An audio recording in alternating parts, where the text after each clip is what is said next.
ஓம் நமசிவாய. நேயர்கள் எல்லாருக்கும் வணக்கம். 2025வது வருடம் புத்தாண்டு உங்களோட ராசிக்கு எப்படி இருக்க போகுது? எல்லாரும் புத்தாண்டு பலன்கள் தனியா, சனி பெயர்ச்சி தனியா, குரு பெயர்ச்சி தனியா, ராகு கேது பெயர்ச்சி தனித்தனியா அப்படின்னு போட்டுக்கிட்டு இருக்காங்க. ஆனா வருடகரங்களோட பெயர்ச்சி அப்படிங்கறத கணிக்கிறது தான் புத்தாண்டு பலன்கள் அப்படிங்கறது. அதனால ஒரே வீடியோல உங்களோட ராசிக்கு இந்த 2025 புத்தாண்டுல நடக்கக்கூடிய சனி பெயர்ச்சி, குரு பெயர்ச்சி, ராகு கேது பெயர்ச்சி எல்லாத்தையும் துல்லியமா உங்களுக்கு கொடுக்குறேன். அதாவது மார்ச் 29ஆம் தேதி சனி அப்படிங்கிறவர் கும்பராசியிலிருந்து மீனராசிக்கு பயிற்சி ஆகிறாரு. குரு ரிஷபராசியிலிருந்து மே 14ஆம் தேதி மிதுன ராசிக்கு பயிற்சி ஆகிறாரு. மே 18ஆம் தேதி ராகு கேது பயிற்சி அப்படிங்கிறது நடக்க போகுது.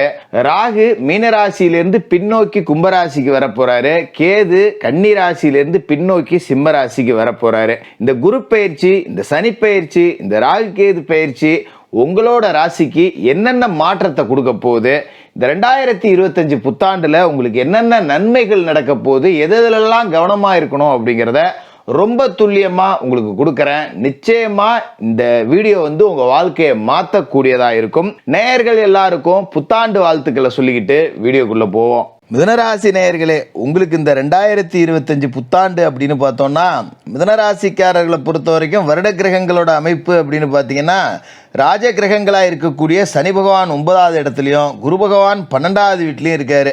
அது மாதிரி விஷப்பாம்பு ராகு 10வது வீடு, விஷமற்ற பாம்பு கேது 4வது வீடு. இதான் இந்த வருடம் தொடங்கும் போது உங்களுக்கு உண்டான கிரக அமைப்பு. இதில் 9வது வீடு பாக்கியஸ்தானத்தில் இருக்கிற சனி உங்களுக்கு கடனப்பட்டாவது ஒரு சொந்த வீடு கட்ட விட்டுருப்பாரு. அப்படியே இல்லைனாலும் மிதனராசி பெண்களுக்காவது அந்த பாக்கியம் அப்படிங்கிறது அமைஞ்சிருக்கும்.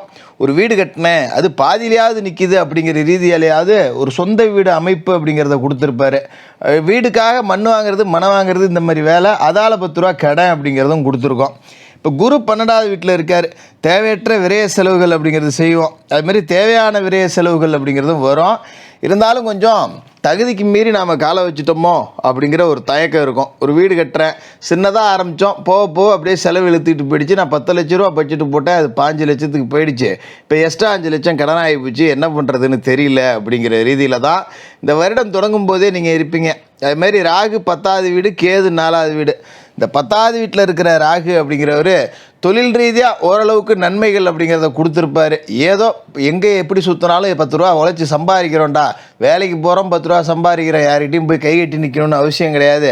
மாதிரி நம்மளை பார்த்து எவனும் ஒருத்தன் வெட்டியாக ஊர் சுற்றுறேன் அப்படின்னு சொல்லிட முடியாது. அப்படிங்கிற அளவுக்கு ஒரு வேலையோ தொழிலோ சொந்தமாக ஒன்று இருக்குது, அதில் 10 ரூபா கம்மியாக கிடைக்குது, கூட கிடைக்குது, அது அப்புறம். ஆனால் கிடைக்குது அப்படிங்கிற ஒரு மன நிம்மதி அப்படிங்கிறது இருக்குது. இப்போ கேது 4ல் இருக்கார் அப்படிங்கிறதால தாயாருக்கு உடல் ஆரோக்கியத்தில் பிரச்சனையை கொடுத்துருப்பாரு. உங்களோட சொந்த தேக ஆரோக்கியம் கெட்டு போயிருக்கும். அதுமாரி சகோதர சகோதரிகள் உறவுகள் தாய் தந்தையரை விட்டு பிரிஞ்சு போயிருந்திருக்கலாம். இந்த மாதிரியான அமைப்புகள் அப்படிங்கிறது ஒரு பக்கம் இருந்திருக்கும். இந்த 2025 உங்களுக்கு எப்படி இருக்க போகுது அப்படின்னு பார்த்தோம்னா, இந்த 2025 முதல் கிரக பயிற்சி அப்படின்னு எடுத்துக்கிட்டிங்கன்னா சனி பகவானோட பயிற்சி தான்.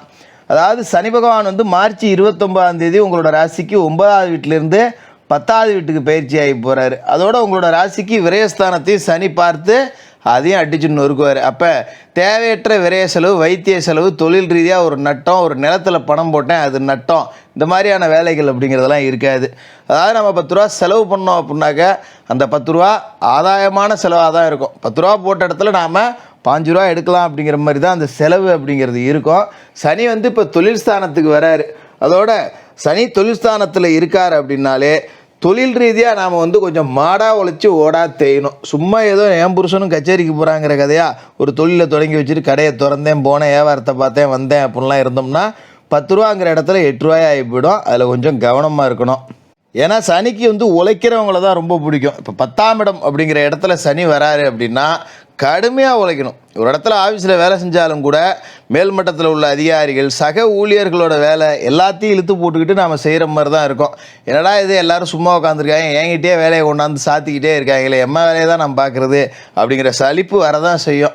அதையும் மீறி அதை செஞ்சு காமிச்சிங்க அப்படின்னா நமக்கு அதே அலுவலகத்தில் ஒரு உயர்ந்த பதவி, 10 ரூபா கூடுதல் சம்பளம் இதெல்லாம் கிடைக்கும்.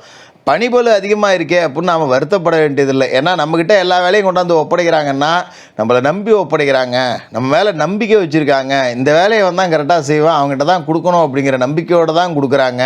அப்படிங்கிறதுல நீங்கள் கொஞ்சம் உறுதியாக இருந்துங்க. அதனால் வேலை கூடுதலாக இருக்கே அப்படிங்கிறது சலிக்க வேண்டியதில்லை. அதுமாரி வேலை செய்கிற இடத்துல நான் ஓப்பி அடிக்கிறேன், தேவையில்லாத பொய் சொல்லிவிட்டு லீவு போடுறேன், இந்த வேலையெல்லாம் வச்சுக்கிட்டா சனி அதை அப்படியே தலைகீழாக மாற்றி விட்ருவார். அதனால் குடும்பமான வரைக்கும் நம்ம வாங்குகிற சம்பளத்துக்கு உழைக்கணும். அதை விட 10 ரூபா கூடுதலாக உழைச்சாலும் பரவாயில்ல, அந்த கூடுதலாக உழைக்கிறதுக்கு 2 மடங்காக சனி பணம் அப்படிங்கிறத கொடுத்துருவார். சொந்த தொழில் அப்படிங்கிறது நல்ல ஒரு முன்னேற்றம் அப்படிங்கிறத அடையும்.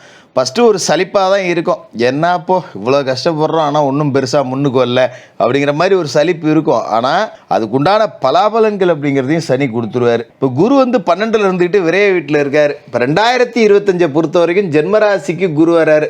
ஜென்மத்துக்கே குரு வந்தார் அப்படின்னாலும் பெருசாக அதில் பலன் அப்படிங்கிறது இல்லை. ஏன்னா குரு 12ல் இருக்கிறதும் ஒன்று தான், 1ல் இருக்கிறதும் ஒன்று தான், 2 2 2 கிளண்டாப்பங்கிற மாதிரி தான். அப்போ குருவால் பெருசாக நமக்கு லாபம் அப்படிங்கிறது இல்லை. இருந்தாலும் குரு பார்வைக்கு பலன் இருக்கு இல்லையா, அந்த வகையில் பார்த்தீங்கன்னா குரு உங்களோட ராசிக்கு 5 7 9 இந்த 3 வீட்டை பார்ப்பார். குரு பயிற்சிக்கு பிறகு மே மாதம் 14ஆம் தேதி. இப்போ 5ஆம் இடத்தை குரு பார்க்கும்போது பூர்வீக சொத்து கைக்கு வரக்கூடிய வாய்ப்பு இருக்குது, பிள்ளைகளுக்கு திருமணம் நடக்கக்கூடிய வாய்ப்பு, பிள்ளைகள் நல்ல வேலைக்கு போகக்கூடிய அமைப்பு, மாரி பிள்ளைகள் இல்லாதவர்களுக்கு குழந்தை பாக்கியம் கிடைக்கக்கூடிய அமைப்பு, இது எல்லாமே குரு பயிற்சிக்கு பிறகு உங்களுக்கு நடக்கும். 7ஆம் வீட்டை குரு பார்க்கும்போது திருமணமாகாத மிதனராசிக்காரர்களுக்கு திருமணம், அதுமாரி கூட்டு தொழில் செய்யக்கூடியவர்களுக்கு நல்ல வருமானம், நண்பர்களால் 10 ரூபா உதவி, பிரிந்த நண்பர்கள் ஒன்று சேரக்கூடிய அமைப்பு, இது எல்லாத்தையும் கொடுப்பாரு. அதேமாரி 9ஆம் வீட்டில் ராகு அப்போ உட்காந்துருப்பார். ராகுவை குரு பார்த்து புனிதப்படுத்திடுறாரு. இப்போ ராகு 9ல் தனியாக இருந்தார் அப்படின்னு வச்சிங்களேன், இந்த 18 மேலே அவர் பயிற்சி ஆகிறார். 10லேருந்து 9க்கு ராகு 9க்கு தனியாக பயிற்சி ஆனார்னா தந்தைக்கு கொஞ்சம் சேட்டையை கொடுப்பார். தந்தையார உடல் ஆரோக்கியத்தில் பிரச்சனையை கொடுப்பாரு. சில பேருக்கு தந்தை விட்டு பிரிஞ்சு போகக்கூடிய வாய்ப்பு கூடலாம் வரலாம். ஆனால் இப்போ உங்களுக்கு வரப்போகிறது இல்லை. ஏன்னா ராகு குரு பார்வையில் புனிதப்பட்டு போயிடுறாரு. அப்போ தந்தை வழி உறவை பொறுத்த வரைக்கும் தலைக்கு வந்தது தலப்பாயோட போச்சு அப்படிங்கிற அளவுக்கு பெரிய அளவில் பிரச்சனை அப்படிங்கிறது வராது. இப்போ இந்த ராகு உங்களோட ராசியை பொறுத்த வரைக்கும் 10லேருந்து 9க்கு வராரு அப்படின்னா நிறைய குறுக்கு புத்தியை உங்களுக்கு கொடுப்பார். எங்கேயாவது குறுக்கு வழியில் சம்பாதிக்கலாமா, இங்கே போகிறத விட இங்கே போகலாமா அப்படிங்கிற ரீதியில் ஒரு மனப்பான்மையை கொடுப்பாரு. அதுக்கான வாய்ப்பையும் கொடுப்பாரு. ஏதாவது ஒரு குருட்டு வழியில் சம்பாதிக்கக்கூடியது, சட்டவிரோதமாக சம்பாதிக்கக்கூடிய வாய்ப்பெலாம் நம்மளை தேடி வரும். அதை தொட்டு கூட பார்க்காதீங்க, தூக்கி தூர கிடாச்சிருங்க.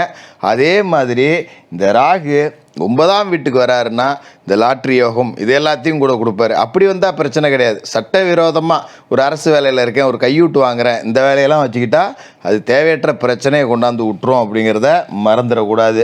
கேது உங்களோட ராசிக்கு 4லேருந்து 3க்கு வராரு மே 18ஆம் தேதி. அதாவது மறைவு ஸ்தானத்துக்கு கேது வராரு. தைரிய வீரிய ஸ்தானம், சகோதர ஸ்தானம் அப்படின்னு சொல்லலாம்.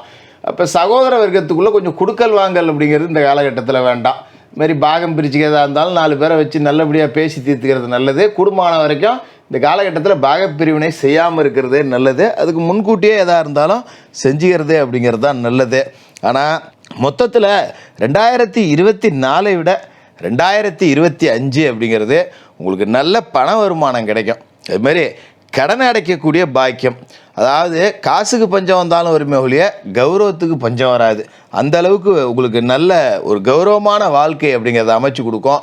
கடனை அடைச்சிட்டு நிம்மதியான ஒரு வாழ்க்கை, புள்ள குட்டிகளோட நான் உண்டு என் வேலை உண்டுன்னு இருக்கேன்டா, ரொம்ப சந்தோஷம், இப்படி இருந்தாலே போதும் அப்படின்னு நீங்கள் மன ரீதியாக தன்னிறைவு அடையக்கூடிய ஒரு வாழ்க்கையை கொடுக்கக்கூடிய வருஷமாக இருக்கும்.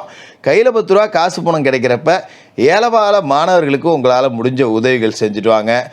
யாருக்காவது மாதத்தில் ஒரு நாளாவது அன்னதானம் அப்படிங்கிறத பண்ணுங்கள். எங்கேயோ வெளியே பயணம் போகிறோம், யாரோ ஒரு இயலாதவர்கள் இருப்பாங்க, ஒரு வேளை ஹோட்டல்லையாவது சாப்பாடு வாங்கி கொடுங்க. வீட்டுக்கு படியேறி பசிக்குதுன்னு வர்றவங்களுக்கு சாப்பாடு போட்டு வயிறார அவங்க மனசு நிறைய அனுப்புங்க. இதை செஞ்சிட்டாலே 2025 நீங்கள் ராஜா தான். வாழ்த்துக்கள்.